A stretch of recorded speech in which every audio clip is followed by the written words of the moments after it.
everybody. Welcome to another live show. Let's go ahead and deal with the introductions here first. So today we have, of course, Nick up in the Seattle metro area. You've probably seen him on the channel already, and you'll be seeing a lot more of Travis, who's in the middle of this Brady Bunch tableau here. He's going to be running our EV Buyer's Guide channel. So more introduction videos on that coming up soon. So direct all of your EV questions to Travis. And let's just sort of dive right into the news here, because there is a question right on the most recent topic here. Want to go ahead and read that, Nick? Yeah, Mike's asks, any input on the UAW strike, Alex? Oh yeah, Alex. Yeah, I don't know. Let's talk about how everybody feels about this. And it's I tend to be very pro labor, I guess. So I think you have reached three liberal dudes. So word of warning here. I am intrigued by how far this has gone. I kind of expected the UAW to settle a bit earlier. I don't know if either of you guys did. I think that the UAW personally, I mean, obviously I'm not a professional here, but personally, I think the UAW's demands were bonkers crazy. But I also think that the recent treatment by the car companies could have been a little better. I mean, the creation of different tiers of wages and their record profits, obviously there is room for negotiation. Yeah, it's a tough one when you look at a significant ask like the UAW had. Normally that's a starting point, and a lot of the behind the scenes stuff we'll never really know. It sounds like a little headway has been made, a little bit, higher from the automakers, a little bit lower from the UAW, but they've got a unique way of striking at the moment, the stand-up strike, and we'll see how it goes. It sounds like it's very targeted at the moment, and there's a plan. I'm curious to see how it ends, obviously. Yeah, me too. Yeah, I will say right off the bat, I am not super well versed in the strike. I actually talked yesterday and got most of my information from a general manager of a Subaru dealership up here in Bellevue, Washington. And he was talking to me about it, and he says that they shouldn't be too affected just because they're out of the pocket. But he was enlightening me a little bit about it. It is an egregious ask for UAW. I think it was 40%, was it? Yeah, I mean there was one that was, I think, maybe 50%. It depends on the car company, because I guess 20% to start, and then 5% for the next couple of years till they reach 40. Yeah, it's like for the uninitiated, the UAW negotiates contracts independently, technically, from the big three. But this time around, they're all ending right around the same time, and the asks are a little bit different from each company based on where they were prior. So there's a little bit of variation in the news reporting, but yeah, it's a big one. Yeah, massive ask. But I think in the next few weeks, depending on how everything rolls out, because now I've heard that the way they're going to be striking, it's not like everything's just going to be like at a halt. It's going to be gradual. So I think they're going to come to a consensus here soon. I don't think any of those companies can afford to slow production down at all. Maybe Dodge, but we'll see. Yeah, I'm curious about that one, because the UAW, of course, isn't doing a simultaneous strike on all factories. They're doing one per manufacturer, so it's going to be slow, not spigot turned off. For now. Yeah, for now. Yeah. So let's go ahead and move on to the next question. What do you think there, Travis? Yeah, ZippoBob1 asks, thoughts on the refreshed Model 3 in Europe? Should one wait for it to come to North America or just get the current one? And I find myself asking that same question. I just bought a Model 3 a few months ago, and the question is, did I go too early? I don't think so. It looks like a nice refresh. It's a nice update. For those who haven't seen it yet, the front end is slightly redesigned, the back end slightly redesigned. Most of the touches are on the interior, things like some ambient lighting, rear touchscreen. Beyond that, minor tweaks. And I think it'll be a little bit better car than the one I bought this year. But importantly, we do not know when it's going to come to the United States, North America. I wouldn't expect it to be too long, but if it came out as a refreshed model or a heavily updated model as a hatchback, that's a very different conversation for me personally. But I like what they did with it. I think it's fairly small tweaks. I think it keeps it more competitive with the cars currently on the market. But If you want a Model 3, I said go ahead and get one now. Yeah, what do you think? So the big change that I just realized is that there's no shifter anymore in the new Model 3. Mhm. So, or at least the one in Europe. So you get the redesigned front end, which I think looks better, definitely for sure, than the outgoing model. I do like the front end look more, but I don't know if I'm keen on losing the shifter. I haven't driven without the shifter before. It's something I look to do here in the near future. The S and the X already have the shift without shifter functionality. I think it's one of those things that you just kind of have to get used to. I can't speak to the implementation of it, but I think as long as it's fairly simple, and they talked about it basically being a smart drive, smart reverse, it knows where you are and what you want to do.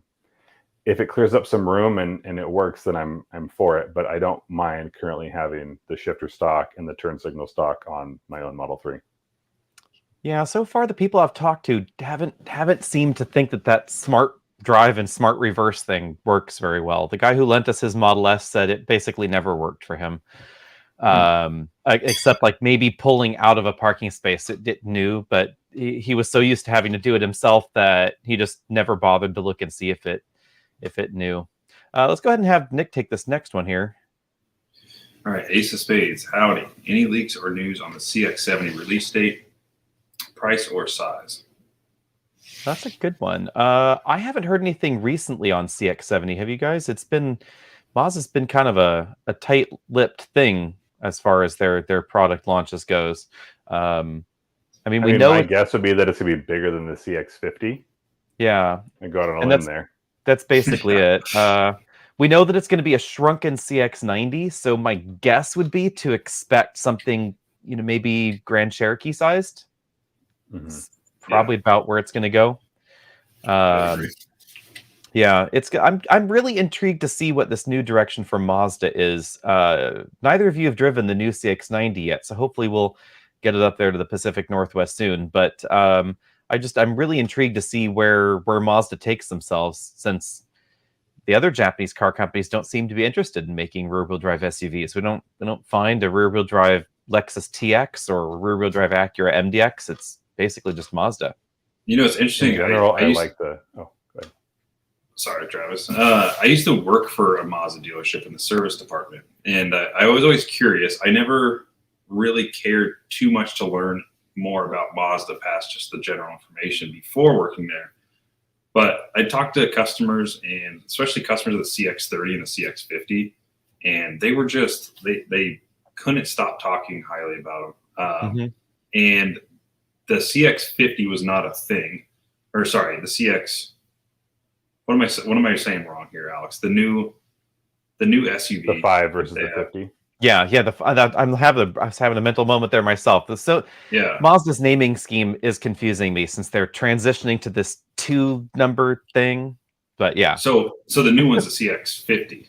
50, yes. The old one was okay, gotcha. Yeah, and then there was CX, but CX-5 hasn't gone away, so they're selling CX-5 and CX-50 at the same time. See, I mean, we're confused, so the general public has to be confused as well. So. I think I like the direction they're going in. I think they're doubling down on their whole SUV line. I haven't really seen much news on any sedans. Have you guys? No, the last thing I heard was that the Mazda 6 sedan was getting canceled. The planned one was getting canceled for the foreseeable future. We don't know what that means exactly. There may be some new one sometime, but we just don't know yet. Now, what's your guys' stance on? It almost seems like the car market is going more towards either like a hot hatch or an SUV. And then if you're going to go sedan, you're either going to go a fully electric sedan or a big luxury sedan. It's like, or a very cheap entry level sedan. It doesn't seem like that like $30,000-$40,000 sedan is much of like it seems like brands are almost shying away from it because there's more popularity in the SUV segments because they're bringing the prices down. Sizes are getting bigger, different options and things of that sort. It almost seems like the tides are shifting a little bit to almost everybody wanting an SUV at this point. Would that make sense? Does that? It definitely seems to. And that's the news we keep hearing is that nobody wants a sedan anymore. I know that it's honestly, to me, it seems like a self-fulfilling prophecy because manufacturers make the sedans sleeker and sexier and less practical. And then they say, well, no one wants a sedan, so we should give them crossovers. But there's no practical, large, roomy sedan back seat anymore that's really suitable for a family. Model 3 is actually one of the better ones because the roofline's relatively high in the rear. But I am actually curious to see if EVs could help this loss of sedan sales. But then when we take a look at Lucid sales, Lucid sales aren't great. The moment Model Y was made in any reasonable numbers, all of a sudden sales dropped to the Model 3 because it turns out people really just wanted the Model Y. So I don't know. It's a trend that doesn't seem to be moving anywhere. I mean, when Ford quit making cars, they said we'll make the Mustang, but just about everything else we're gonna quit. And then they came out with vehicles like the EcoSport, which are far from critically acclaimed, amazing vehicles. I think you get two things. Number one, people want the more room. They want more cargo volume, and I guess we're less interested in things like roof racks and cargo boxes if we need them. And then the other piece is that what I hear over and over and over again is that I want more ground clearance. I want to be higher up on the road because there's all these big cars around. I feel so small in a regular car, which is in and of itself a self-fulfilling prophecy. I need a bigger car because there's bigger cars, so I need to get a bigger car to match the other bigger cars. And it just gets worse and worse. I love a good old Mini Cooper, the small one, but I'm in the minority there, I guess. It definitely. And then I guess depending on how you want to look at it, we are in an era of just changing sedans, because I would argue that an X6, a GLE coupe, an Audi Sportback thing, that's just a lifted sedan when you really look at it. I mean, structurally, GLE is just an E-Class with a slightly fatter body on top and a higher ground clearance, but the profile is actually very sedan-like. So we, in a way, I think we're living in the resurgence of the liftback, the hatchback thing. But where that goes, I don't know. Actual SUV sales, if you want to specify that an SUV has to have a frame, if you're in that mindset, those actually are not doing extraordinarily well in North America as far as the total share of the market. A much bigger slice of the market is the crossover. And they're, just this lifted hatchback sedan-y thing. I mean, pun intended, it's the rise of the crossover. Yeah, it is true. Yeah. Yep. Here's Clift Pompey is asking, how small is the back seat on the EX30 really? I'm really intrigued by the EX30. I don't know if either of you are, but it is not enormous. Best way to think of the EX30 is that it is sort of the electric Volvo Hyundai Kona. So it's a little bit bigger than a Bolt EUV, but not a lot. So if you have a Hyundai Kona dealer or a Kia Seltos dealer near you, then you could try one of those out. The interior dimensions are very, very similar. According to Volvo, it is going to be on sale on time. And that is probably one of the more controversial new vehicles that's going to be on sale next year. How do you guys feel about a Chinese-made EV? Volvo is getting to the approximately $36,000 starting price, which is very, very low for an electric vehicle with 300 miles of range, rear-wheel drive. So it's a little under 300 miles of range, but just about rear-wheel drive, about 280 horsepower, etc. $36,000. The only way this is going to happen is made in China. Yeah, I mean, I think I haven't seen one personally. I'm looking forward to it, but it sounds like there are some, somewhat significant cost-cutting measures to make that happen. Obviously, EV architecture is still fairly expensive, so if it's going to be inexpensive overall, there has to be pieces missing. I'm more curious if we took out all the electric components. We said this is just a gas crossover as it is. It's really small comparatively to the other models. The C40 and the XC40 are all already, if they're not subcompact, they're at least compact. And so to get a little bit smaller, again, it's something that I'm on board with. I think all of us are pretty tall. Most of my height's in my torso. So as long as I'm in the driver's seat and I can lower it, I'm fine with it. If that storage in the rear is vertical and there's enough room for basic stuff, by all means. But I worry that it might be too small for the market right now. And if it's small and doesn't feel premium, Volvo's more of a premium brand. And if it doesn't feel premium, it'll be curious to see if people still jump on board. Yeah, I'm going to be curious to see how it goes. I mean, the Lexus UX is a little smaller, but UX doesn't sell in great volume. It looks a bazillion times better than the Lexus UX, mind you. It's not going to be a generously sized vehicle, I would say. It is very upright, though. So I think I fit in the back seat okay. I think that, pushing 6'2", 6'3", that might be a little trickier. We'll see how Nick fits in the back when we can get it. But the cargo area is where you lose all the extra space because the cargo area is relatively small. Let's move on to a more existential question here. Drew is asking, do automakers really save that much money when going to incandescent bulbs in the interior or offering no rear air vents? First, let's see how people feel about that. What do you think? Does it bug you, Nick, if the car doesn't have LEDs inside? That does not bug me as much as not having air vents in the back. I don't understand. I guess I would love to see a price breakdown on like what the price difference would be from the manufacturer of what it would cost to have no air vents versus air vents. Because I mean, realistically, what's involved? Running plastic tubing from the front HVAC? I'm just trying to figure out if it's because there are some vehicles aren't even offering rear vents at all. Right. Yeah, you were just in the Crosstrek recently. We both actually were just in the Crosstrek recently, and no rear air vents on any trim is a little bit weird. Also, Impreza, because it's the same thing. Just no air vents in the back. Yeah, when you're in the back of these somewhat small vehicles, let's say you have 4 people in there. I was funny enough, as yesterday, I'm moving into a new apartment, and so there's a lot of going back and forth from where I'm moving from. And yesterday I had both my parents and my friend Austin all in a Tacoma, and I couldn't tell you whether or not, I can't remember right off the top of my head right now if there's vents back there. All I know is that car got stuffy. Point being, bring it back to what I was talking about, is if you have 4 people in a vehicle with no rear air vents, it is terribly uncomfortable, especially if it's anywhere near 70, 80 degrees. So I'm just trying, whenever I get into a vehicle and there's no charging ports or no air vents in the back, I just think to myself, that could not have cost that much money. Yeah, it's probably not a huge amount. Yeah, and so I guess to bring it back to the question, I don't know how much money it's saving. I would not assume that much. I wonder if it's just tooling, like if it's just a lack of tooling in the factory.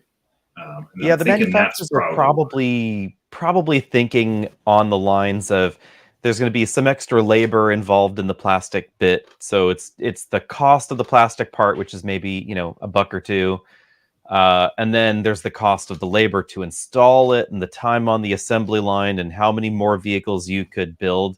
It's not obviously we're not talking a huge amount, but I'm sure the manufacturer's calculus with a vehicle like a Crosstrek, etc., is it's a relatively inexpensive vehicle. If we make 300,000 of them a year and you save, $2, that's more than $500,000. Yeah. And now to touch on the LED interior lighting part, I don't think that's saving them much money, if any, at all. It's purely a trim level upcharge. So if you want LED interior lighting, you got to go to the higher trim level, because you can go on, and Amazon's ruined it for everything, because you can go on Amazon and replace your incandescent bulbs inside your vehicle with LEDs for $5 to $10. And that's with shipment. It comes straight to your house. Takes 5 minutes to install. So coming straight from the factory, you wouldn't assume it'd be much more than $5 to $10 per car. So that's not a terribly big upgrade. I am a little surprised that they're skipping out on that one. Luke's asking a question that I don't know if any of us know the answer to. When is the drive event for the new Ranger? I haven't heard anything actually about it. Maybe Nick, where the Ranger timeline-wise is sitting. Oh, okay. I don't. Yeah, we didn't see it in Detroit, so it's not coming that soon. I think to the US, they would have pushed out more info on that. I think they're really focused on F-150 at the moment. And I'll try to be there when it's open, but yeah. I'm gonna piggyback off this question a little bit. I want to pick your guys' brain. Right now, I have the Ford Maverick, the hybrid front wheel drive. It's adorable. It is. And you know what? Like, first impressions from everybody I've seen. So the guy, my friend that had the Tacoma I was talking about, when he first saw it, he's like, this thing is disgusting. It's ugly.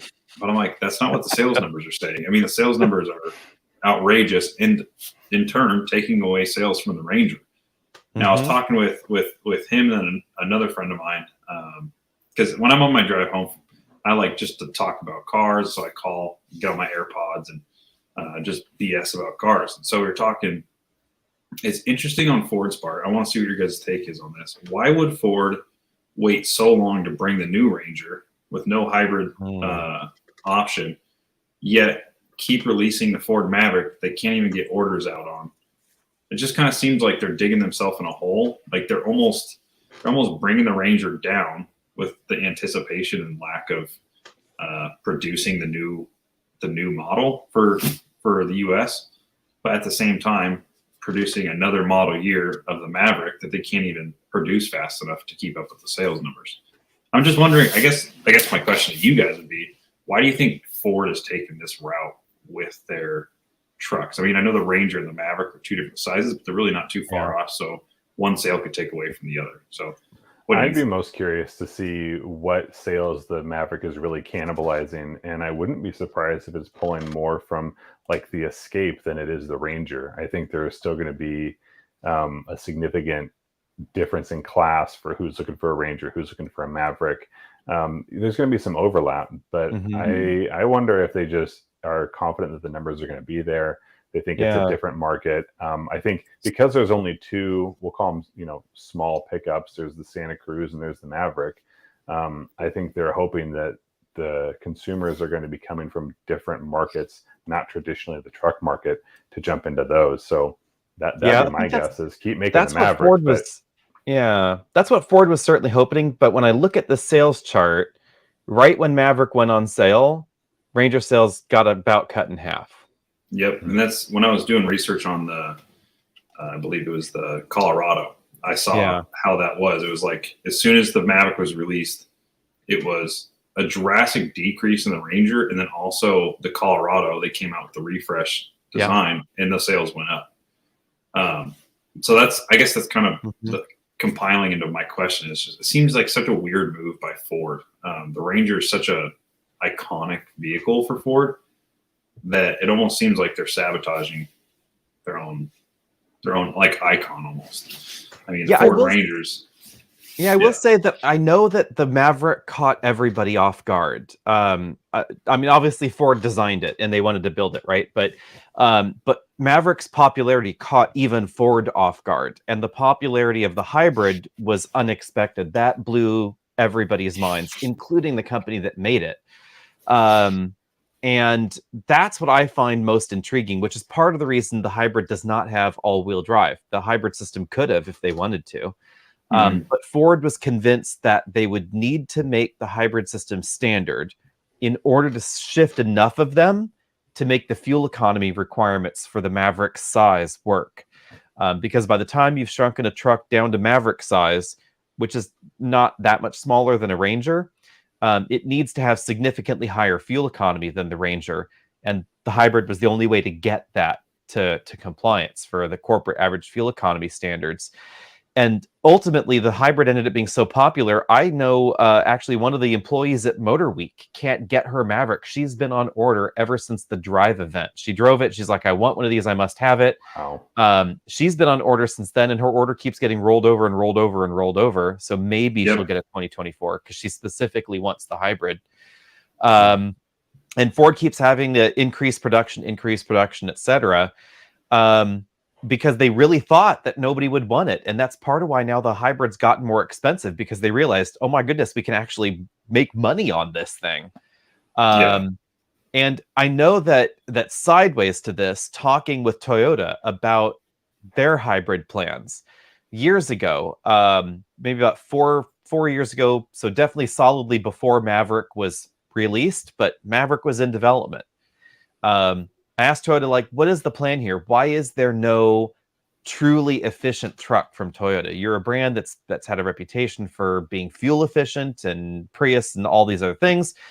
What's with this whole Tundra and the low fuel economy numbers with the hybrid system.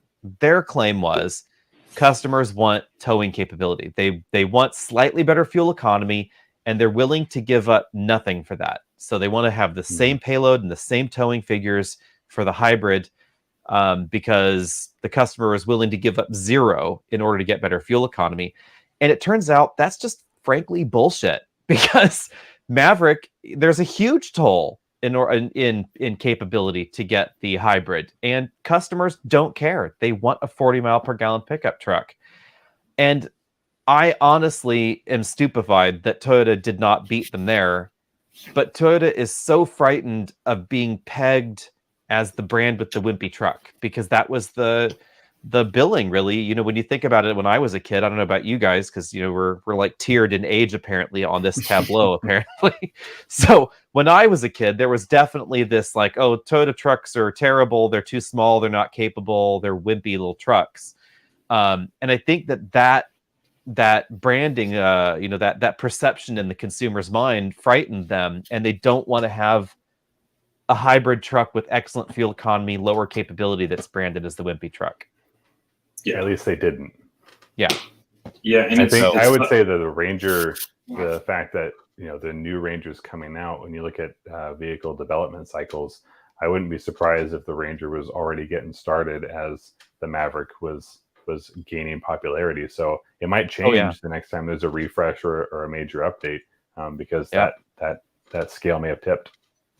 Yeah, and that's probably the biggest thing to keep in mind, is that product development cycles for most products, especially a relatively clean sheet product like the Maverick. So Maverick obviously is based on the Escape, but it doesn't share that much really with the Escape, except for crash structure and some seat rails and things like that. So that development cycle was most likely in the 6-year range. So a long development cycle for a new car is about 7 years. A very fast development cycle from start to finish to actual on sale is about 5 years. It's about as fast as it really goes.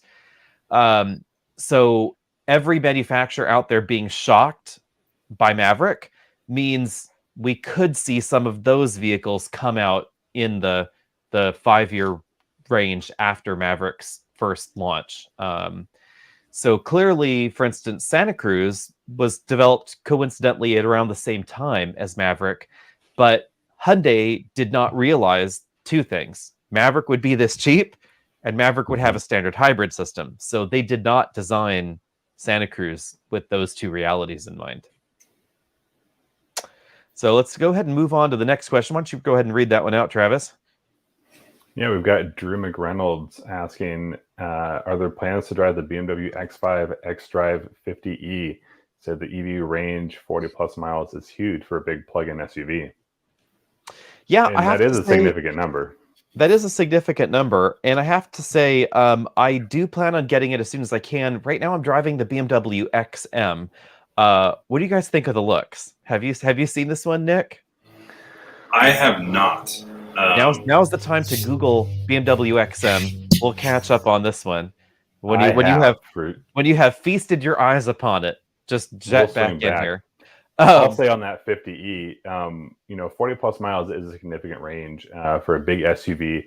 My curiosity is, how is that weight really going to affect the drive of it? But my other question is, with most of these plug-in hybrids, one of my favorite plug-in hybrid ethos is the electric car with a backup plan, because you get so much more performance, consistent power out of the plug-in hybrid when you're in electric mode. And when you look at some of these big SUVs, Range Rovers, etc., that have 30, 40, 50 miles, even like the Grand Cherokee 4xe, it's a very different driving experience, electric plug-in to their combined figures. And that's my biggest concern with these is is it going to be enough electric performance to satisfy the owners? Yeah, and I think I can get to that in a second. So have you feasted your eyes upon this, Nick? What do you think? Is this good, bad? It's very polarizing. It's all of the above. This reminds me of when BMW came out with the kidney grills right off the bat. People hated it. And one thing I will always say about German cars, German manufacturing, German engineering, they are 10 years ahead of design. And what I mean by that is these cars come out and people are like, oh, this thing is disgusting. It's the most ugly thing ever. And now people are coming back around saying, well, this kidney grill doesn't actually look that bad for what, 2-3 years later. And this is exactly what, I mean, it's bold. I mean, that's bold. But it's one of those things where I think it'll make its way back around and people will like it. I personally like it. I love when brands take a whole new approach to design, because every car on the road for the last 10 years seems like it's modeled after each other. Yeah, it is definitely an exciting or it is a polarizing look, shall we say. It's mean looking. Yeah, it is definitely mean. Yeah. So currently we have the XM, at any rate. So back on the X5 plug-in hybrid. So we currently have the XM. Obviously, it is related to the X5's plug-in hybrid system. And I think it's a weird fit for the XM, mind you. That's just my personal thing, because the XM is supposed to be this very conflicted all things to everyone car. It's the BMW flagship performance vehicle. So it's the XM. It's the first time since the M1 that we've had just this dedicated M thing. Yet it's a plug-in hybrid, and they're trying to claim that it's also competition to Bentley Bentayga. This is literally in BMW's presentation. They said G63. I'm like, I believe that. Lamborghini Urus, sure, why not? You've seen the look, I can believe that. Bentley Bentayga, that's kind of a different luxury vibe, and those are very different worlds. So this X5 or XM, you drive in electric mode. It actually will get me completely home on the full battery charge. I drive up the mountain pass you guys have been over. Not a problem getting home. So the range is very solid. Performance is definitely acceptable. You can go 80 miles an hour on the highway if you want in electric only mode, totally fine. But then the engagement of the gasoline drivetrain to get you the 650 horsepower approximately that you get in the full mode, it's a little bit funky for me somehow. I'm going to think that it's probably going to be a better fit for the X5. That's just my thought there. Let's move on to some of these other questions. Oh, before I do that one, actually, here's someone that was asking about the fuel economy. So, Nick, your friend that has the Tacoma, what does he think of the upcoming Tacoma? Is he interested in the new one? So he has not mentioned anything. There is another person I've been talking to about the new Tacoma, and it's weird because he talks like he is in love with it and all this stuff. I said, why don't you pre-order one? And he goes, well, I don't know. I don't want to get rid of my Tacoma now. And I think Tacoma owners are just so stuck in their ways. I think they're just like whatever they have. So it's going to be hard to pull away Tacoma owners to get to a new Tacoma. But no, so that friend that I was talking about, he has not mentioned anything about it. In his perfect world, totally off subject, but he would love to sell his truck and trailer and buy an RS3, but that's a different subject. But the random guy, those are the same kind of vehicle, totally. Yeah, if he didn't have a camper trailer, he'd have an RS3 right now. But no, the guy I was talking about though, he has a 4th gen Tacoma, and he loves it, but he just doesn't want to bite the bullet, and he doesn't want a hybrid platform. Yeah, I'm curious to see how Tacoma owners are going to accept that, because it's gone in two ways that Toyota traditionalists are not quite on board with, which is 4-cylinder and turbocharged in a truck. I think that a lot of Toyota people are fine with the hybrid part, but I don't know if the truck Toyota people are. So I was raised to be a Toyota person. A lot of my friends had them growing up, and I personally have a Toyota product now, a Lexus, but I do not like the hybrid platforms on the new Toyotas. So the Tundra, the Sequoia. Yeah. I was at the Sequoia launch and the Tundra launch. I drove the non-hybrid Tundra, and I felt it was on paper, it's supposed to be slower, just power-wise. I think Toyota has another generation to go before their hybrid systems work properly. And what I mean by that is right now it kind of seems like the hybrid system is almost fighting itself. Like it's almost not the engine and the electric motors are not working in harmony. It kind of seems like they're fighting each other. So when you hop into the twin turbo V6 Tundra, the thing hauls. I mean, it's quick. The transmission seems more snappy. It doesn't seem like it. I don't know. It's hard. It's kind of hard to explain if you haven't driven both of them side by side. But if I were to choose I were to choose right now, and that's why I'm really disappointed Sequoia does not come with a non-hybrid option. I think the Sequoia would be a beast if it didn't have.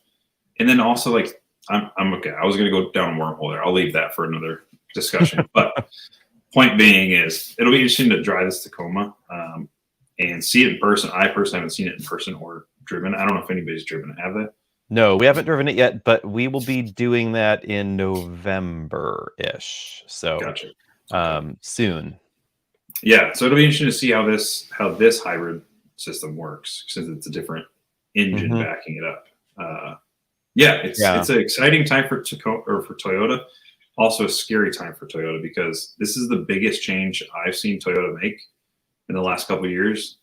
Yeah, for this is a big one. Past couple decades. So because we got it in Land Cruiser, we've got it in Tacoma, and then 4Runner is going to be basically the same thing. So, and those, when we're talking about, obviously Land Cruiser small sells in small numbers, but if we're talking just Tacoma and 4Runner, that's practically 500,000 units a year. That's a lot. That's more than Mazda sells in the United States, period. I mean, there's a lot of risk. That's why Toyota doesn't change much. And so for them to just dive right into changing everything over to hybrid, I mean, that's a big ordeal. So it's going to be interesting to see how it plays out. I hope the new Tacoma drives better than the Tundra hybrid. And I want to say real quick, I don't want to like totally dismiss the Tundra hybrid. It's really not that bad. And I'm sure if you have something in tow, which I have not done, I'm sure it pulls like a freight train because of the power numbers, and you can kind of feel it when you're driving it. But I think there's so much technology that's constricting the power in that truck.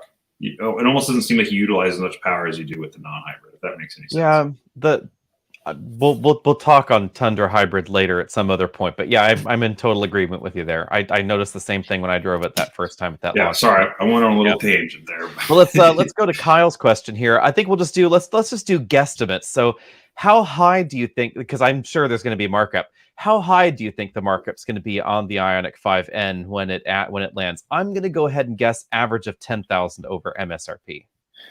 Seems reasonable. What's the MSRP supposed to be? We don't know yet, but I'm betting it's going to be 70 to start. So my guess would be 10 over. We'll see plenty of 20s. Plenty of them. Are you over or under 20 there, Nick? Are we talking just across the U.S. or Pacific Northwest? Because Pacific Northwest seems like all vehicles are marked up at least 30%. I would say probably 10 to 15 grand is like a reasonable. And I can't even believe I'm saying that, but that's probably like on the low end of markups for something of that sort. But I honestly I don't even know today. Like it seems like these it's all over the map. It seems like they're never figured out. They're just going like this and putting a finger on a number and charging it. And they're getting the other question is, what's the production volume going to be like? That's is it going to be a very, very limited run? I don't think it's going to be incredibly limited, but if it's 10% less, or less, 5% of the total production numbers you're going to see, just like the Civic Type R's. It's a Civic. It is still a Honda Civic, and yes, it's incredibly high performance, and you could get some great stuff for it. But people should not be paying $80,000-$90,000 for a Civic, and they have. So that's the other part of the problem. It does appear that historically, with the N line, that Hyundai has made more of them relative to the sales, generally speaking, than Honda has. So it does seem like Hyundai is willing to make the volume. On this, though, because it's obviously so unique, and the rest of the N line is a little bit more formulaic, I guess, in its construction. This, I'm going to be intrigued to see how many they actually build. Next up, PK. What brand website is the worst to get info? I don't know. You've been exploring this a bit, Nick, on trying to find info for cars. What do you think the worst manufacturers? I would go with Ford. Ford's tough. God, I just encountered. Oh, I see what you did there. No, I did find. I can't think of it right now. I'm having a total brain fart. But I was doing research on a vehicle the other day, and information was almost impossible to find. Chevy can be tough at times. Honda, which I haven't had a Honda, but I've done cross comparisons, and Honda's kind of hard sometimes to find. So if you're talking about manufacturer websites, which I'm not going to throw any journalist websites or I'm not going to throw anybody under the bus, but manufacturer, I'd say Honda. Kia's really good about it. But yeah, Ford is actually kind of tough sometimes, depending on the vehicle. Yeah. So Ford's one of those car companies where on our side, and this is, something that, occasionally we get some of the numbers end up a little bit funky, but Ford will often have different numbers on the consumer site and the media site. So that's a problem for us for business, that's definitely kind of a pain. I'm glad you say that. Anytime you shop for a truck. Yeah.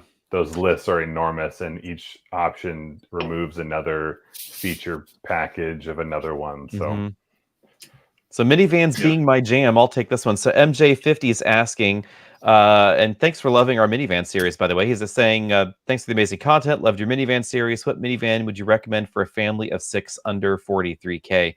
My go-to answer here generally would be if you have kids in child seats and you need to get in the third row, Chrysler Pacifica is going to be the only minivan that lets you leave a child seat latch anchored into place for those forward-facing seats and still tilt and slide the seat forward. That is such a basic thing that I am constantly shocked other manufacturers don't do. You see it in some manufacturers' crossovers, so things like the Volkswagen Atlas, the Nissan Pathfinder, QX60, etc., the Grand Cherokee L. Those vehicles tilt and slide forward with a child seat in the middle. But when it comes to the minivan side, you can't do it in an Odyssey. You can't do it in a Sienna. You can't do it in a Carnival. If there's one manufacturer that does it more or less across the lineup, it's actually Stellantis with their vehicles. The exception there would be my favorite version of the Pacifica, which is the plug-in hybrid. You don't get that feature because you don't get the stow-and-go second row seats. And that takes me to my recommendation, which would be if you're not afraid of a plug-in, I would probably go Pacifica because you're going to spend a lot less time at the gas station. It does add convenience if you're wrangling kids, etc., and you don't want to deal with that gas station stop. You can plug it in. It takes 20 seconds to plug it in at home. You can make your eldest kid do that for you, and then you can drive off. You can also start it in your garage if you live in the Midwest and heat your interior or cool your interior without worrying about gassing yourself to death because it's on a plug.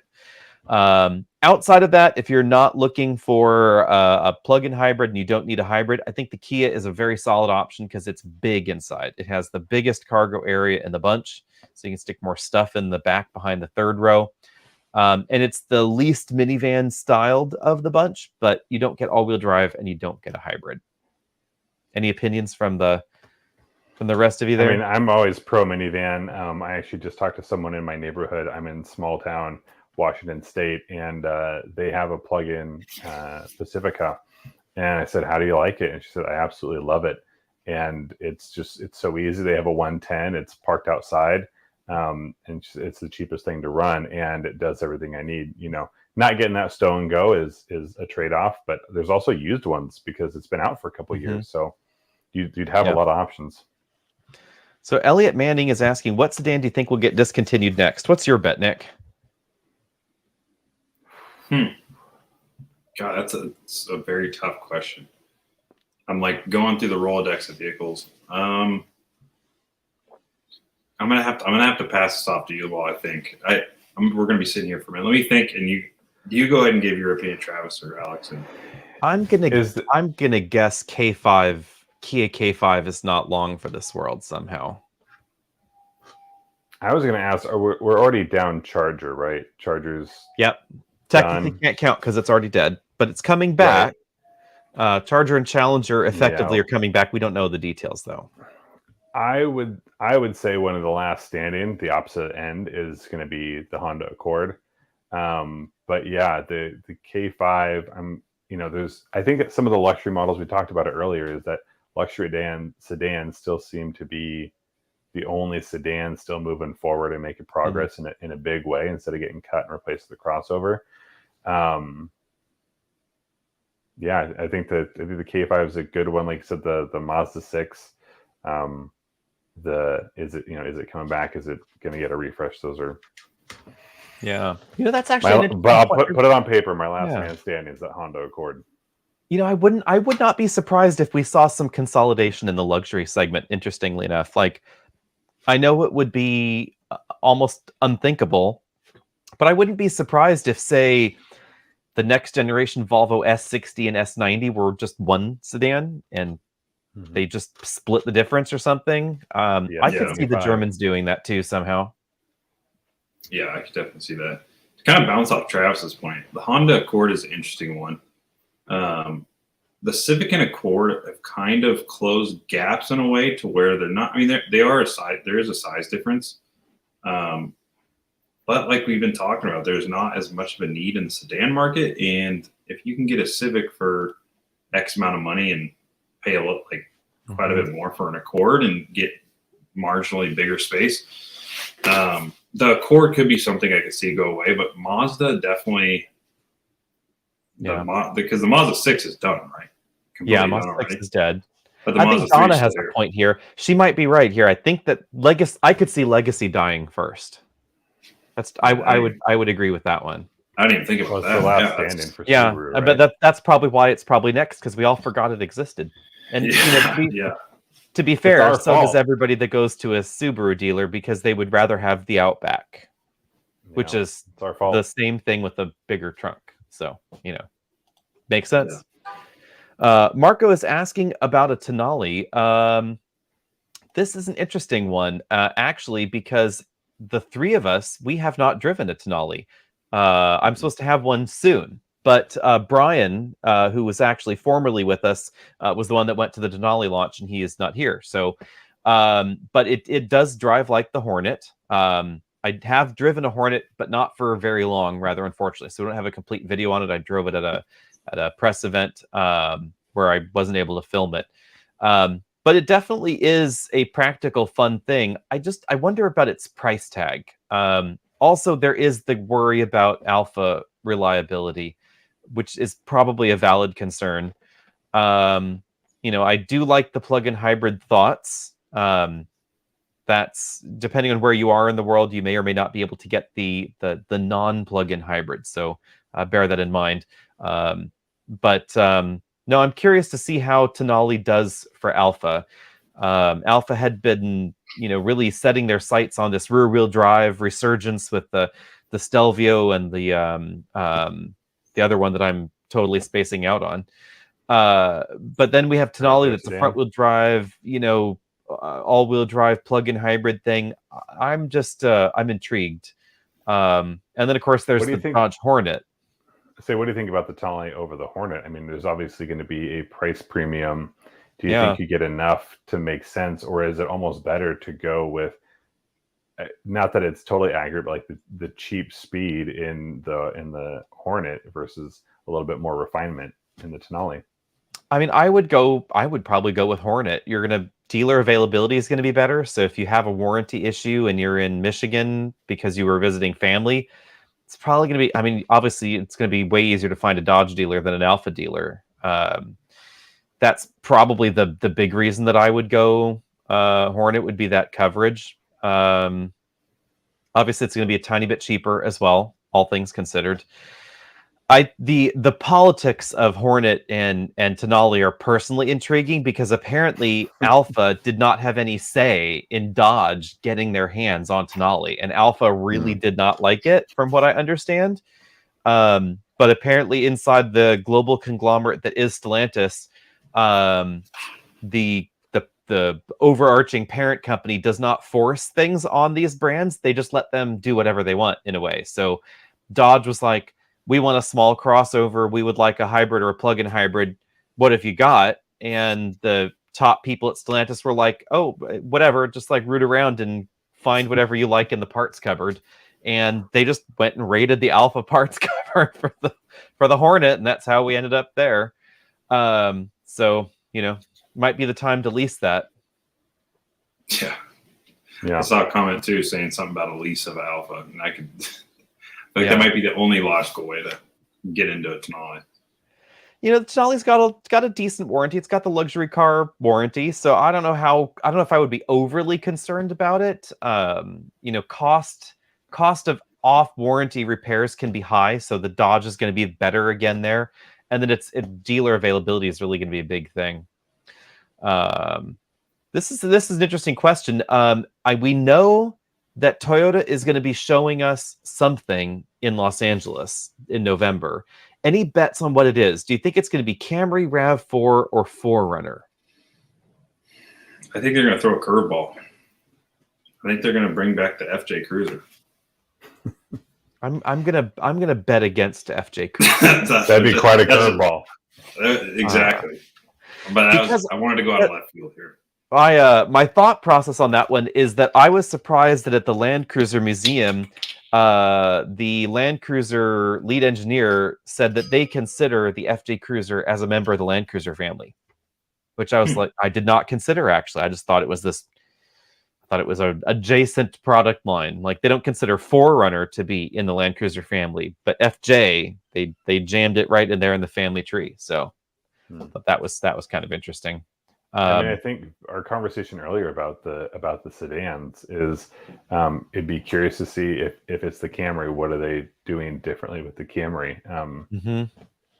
Time will tell. Yeah, my bet's on Camry. The timing I think seems right for Camry, but what Camry will turn into, I don't know. I'm gonna guess drivetrains from Crown, including Hybrid Max. But whether it's all hybrid or something in between, I just don't know. I would guess for its low sticker price, because it's going to be slotted lower than Crown, it's probably not going to be hybrid standard. That would be my guess there. Here's a good one. Best electric SUV to comfortably fit 2 dogs in the trunk. I'm assuming we mean the cargo area in the back, not an actual trunk that closes. Those are some decent sized dogs, if not enormous in weight. Definitely larger breeds. What you get with a lot of the electric SUVs is that sloped back. So the question is, should you wait for the EV9? You know what you're gonna get from the EV9. I think people are expecting really good things. That's a lot of vehicle just for the dogs, I think would be what I say. I'd almost say do something kind of an in-between. I think a XC60 plug-in, while not fully electric, would be a great place to put the dogs. That's fairly square in the back, and depending on your commute, might cover most of what you're looking for. You could also trade in the 75-pound golden retriever for a Chihuahua, and then you could go into a smaller category. Just, if you trade in your current ride, you stop by and trade in the dog. Just swap with someone that wants a bigger dog, that kind of thing. Or put the rear seats down and you can get whatever you want. That can happen. Yeah, I've heard trading values for golden retrievers are pretty good. So the time is now. You have to go to the Subaru dealer. You cash in the golden retriever for a smaller breed, and then you go to the other dealer. It's not pandemic pricing, but it's still pretty close. Yeah. Yeah. Right. That's big. The height of the dog, I think, would be my question there, because if this is if it's a full size, relatively on the taller 99th percentile scale golden retriever, something like a Model Y is going to have a roofline that's too low. Unless they like lying down all the time. I would think EV9 would probably be a solid fit. Volvo EX90 is going to be a bit more, but it's also a little boxier in the back. Maybe Audi Q8 actually. Come to think, Audi Q8 is still kind of small in the back. So I'm gonna say throwback. Go right back to the Chrysler Pacifica plug-in. I know a lot of people actually that have Pacifica plugins that don't have kids. They bought it for their pets. So. That's definitely a thing. The electric Subaru Outback is the answer, but they don't have it yet. So, right, Subaru. Yeah. So, we we have to carefully answer this question because two of us have seen the Prologue. One of us has seen the ZDX. None of us have driven them. So we can't say anything about the product we're not supposed to talk about. But ZDX, what do you think? Because you saw the ZDX effectively. Is it accurate enough? That's a good question. I think so.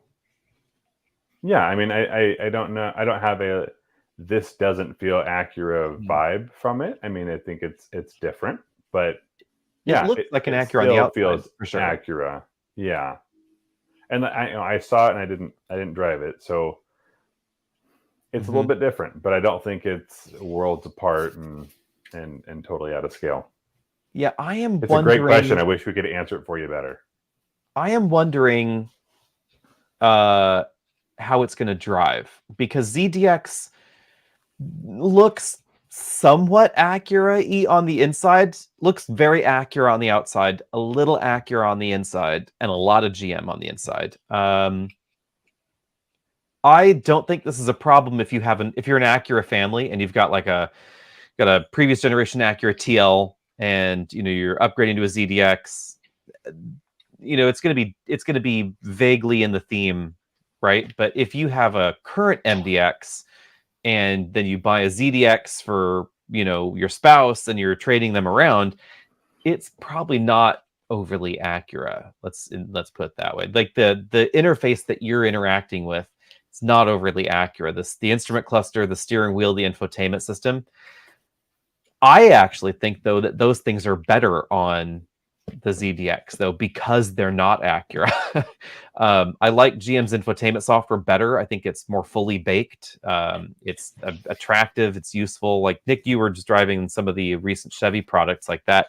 That new infotainment software is exactly what we're going to see in the ZDX.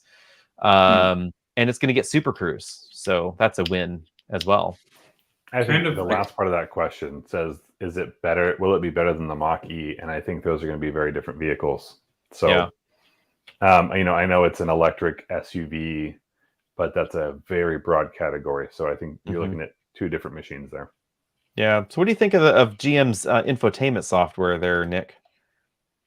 I'm going to be a hater a little bit. I think the icons that they use for like the home button and the phone button, it almost blends in too much. This sounds very nitpicky, but when you drive the vehicle for a couple of days, I just felt like, how do I explain this without sounding too hater? It seems almost childish to me, the way the look. It seems like a weird. That seems like a weird. It's okay. Thank you. That is the more mature way to explain that. But it's the aesthetic. Aesthetics are important. So as the resident millennial, the aesthetics are not as pleasing as what did you like recently? The vibe isn't there. The vibe isn't there. Okay. No, I think the thing that I don't like about it is one that, and also I did find that it is pretty laggy at times. And I don't know what's causing that. I don't know if it's just ready for a software update or they're trying to fit too much design into the actual infotainment system, because every single little piece is unique to their infotainment system. So like every logo, the font's different, every settings menu. And GM loves the transitions. Like you press the button and they want it to zoom and trend and morph and whatever. So right. So which one have you liked better recently? Whose system did you like better? Kia's good. Kia's doing pretty good. I have found that they can be laggy at times. The Kia Seltos gave me quite a few issues where the infotainment would completely freeze up. But when it was working, that screen was very snappy. Good enough resolution to where like it had an anti-glare coating on it, which I personally like. It's easier to touch. It doesn't leave as much fingerprints. When it was working, that's my favorite as of right now from the cars I've driven in the last few months. So you're sort of a basic Betty there, because like I like the Kia and Hyundai system, but it's not as feature rich as the GM. I think it's easy to understand. It's super easy to get around in, but if you want it if you want it to do more, it doesn't Yeah. do the more. So let just me piggyback off of what I said, and we talked about this before, Alex, is that everybody, for the most part, I'd say 90% of people are going to get into a car, and if it doesn't have wireless CarPlay, they're going to plug their phone in and have CarPlay. So these companies are almost getting away with not putting as much R&D into their infotainment systems because they're almost just like getting let Apple do it. Yeah, let Apple do it or let Android do it. And so for the most part, people are just going to plug their phone in and call it good. But you really find the downfalls of these infotainment systems when you aren't using that. You're using a Bluetooth connection, or you're just going through the system just to see what it's like. I do feel like companies are kind of lacking on making the infotainment system just like their user interface good enough, because they're almost getting a cop out of the Apple CarPlay. I would agree. So it's nice because you don't have to worry about if it does have a bad infotainment system or user interface. You don't have to worry about it because you just use Apple CarPlay. But on the other hand, it's almost like they're not putting the effort in because they're banking on having Apple CarPlay or Android Auto. I'll include those guys. We'll just scoot along here because I think we're running close to our hour here. PK is asking why we think Stellantis' sales are down. Stellantis sales down mainly seemingly on production. I know that Ram sales have been a little lackluster. I think that GM pulled the finger out finally and fixed the issues with the interior in Silverado and Sierra. So a lot of the rise that we saw in Ram sales over the last few years because GM's interior was just really bad. I think that a lot of those customers have gone back to GM because the interiors are vastly improved. And so I think that it was a natural drop there. Ram is going to get an interior refresh, so who knows? They may leapfrog again. But I think that even if Ram has the best interior in the segment, which they very well could in this next refresh, I still think that the GM interior is good enough that a lot of GM fans are not going to just leave like they did, about 3 years ago when that exodus started.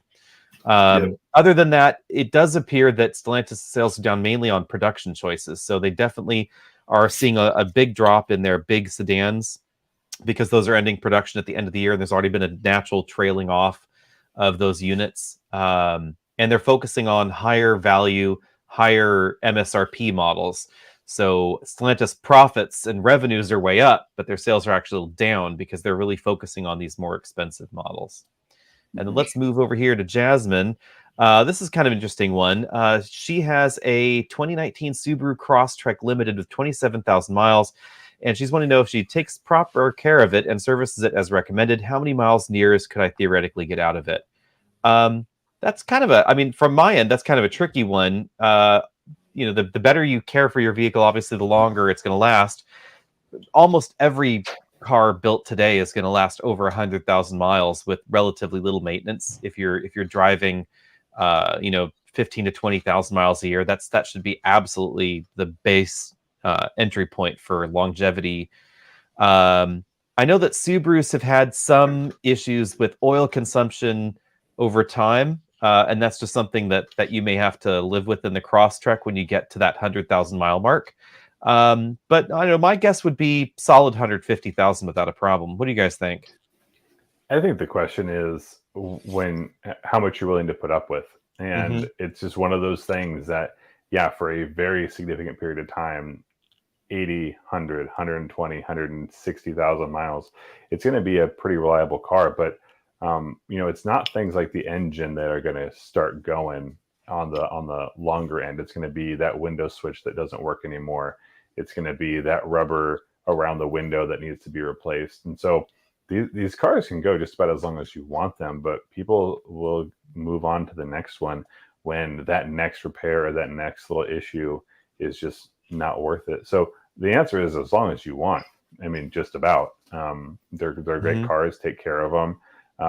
As they get older, you watch out for things like oil consumption, but you can get as much as you want out of it. Yep, that's true. And you're also going to be, you have to decide yourself personally how much money you want to continue putting into certain aspects of vehicle maintenance. Something breaks and it's not a critical item. Say a cup holder goes wrong, something like that. If you want to keep your car forever, my suggestion would be when those things break, address them right away. So break out, out of your comfort zone, go to the dealer, get the part yourself, install it yourself, etc., to replace that interior part that has broken.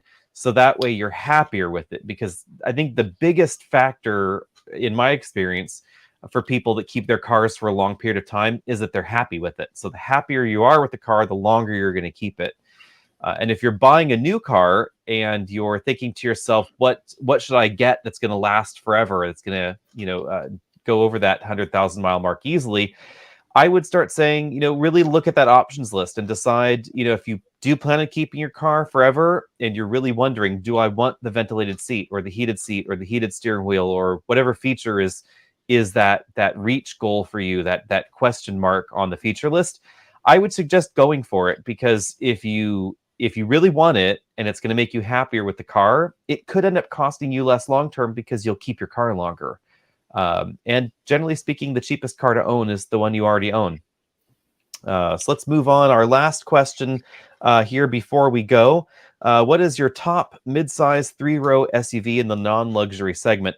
I have to say, I really like the look of the new GMC Acadia that they just showed at the Detroit show. I was able to film it a few weeks ago, about a month ago, actually, prior to the Detroit Auto Show.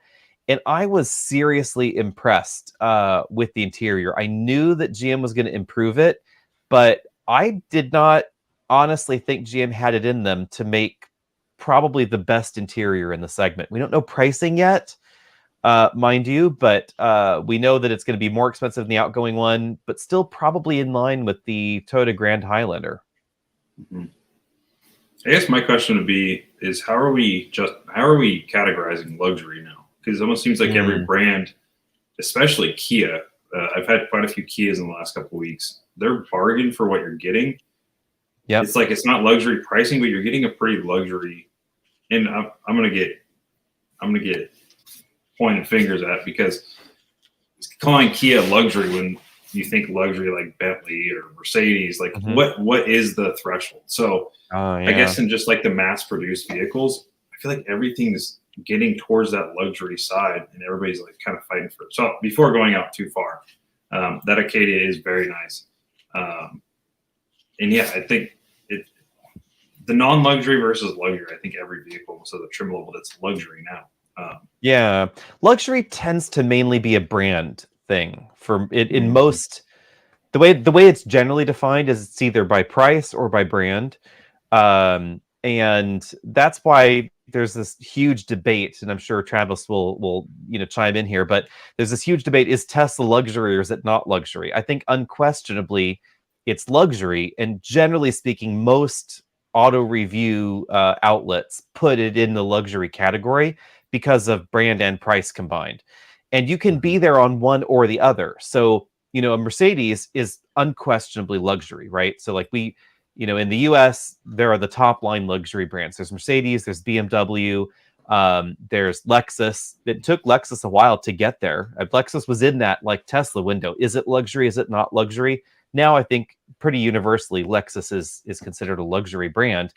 But Mercedes has vehicles that are considerably less expensive than the average Tesla that's going out the door. I mean, you get a Mercedes-Benz A-Class, which is now discontinued, and it was cheap and nasty inside because it was cheap.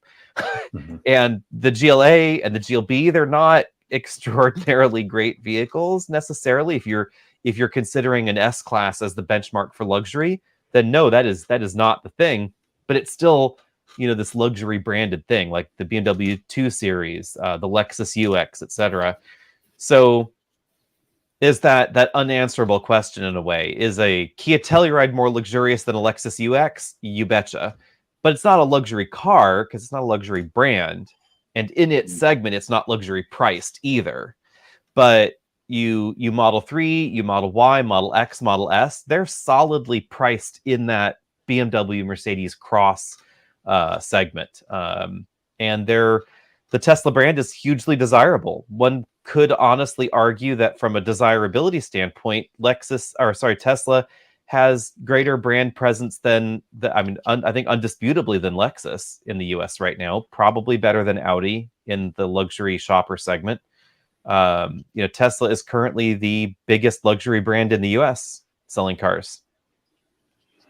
I mean, to answer the question, there's a lot I like about the CX-9, but I think the arguments there is GMC in general tries to position themselves as more premium than Chevrolet, but not as luxury as Cadillac. So and don't forget Buick. Buick is wedged in there between GMC and Cadillac. Yeah, they sell so many cars too. I think it's a great question, and there's been a new category created that people call premium, and I tend to like vehicles in the premium segment.